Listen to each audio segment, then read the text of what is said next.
Kejar kenal mah ya. Aku.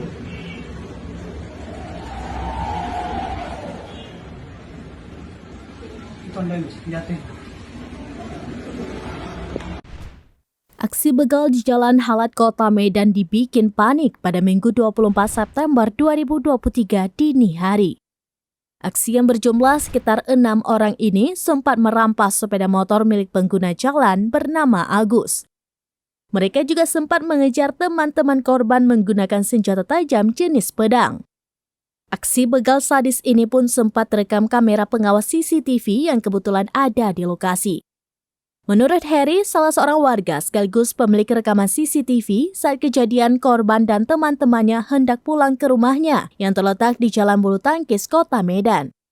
Korban dan temannya menggunakan 3 unit sepeda motor melintas di Jalan Halat, tepatnya di simpang Jalan Gedung Arca.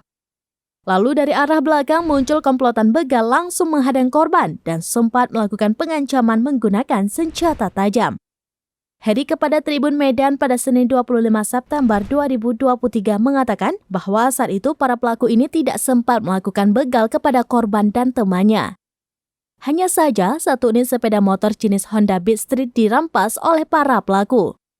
Heri menyampaikan ini merupakan aksi begal yang pertama kali terjadi di kawasan Jalan Halat, Kota Medan. Padahal di Jalan Halat ini selalu ramai aktivitas warga yang berlalu lalang.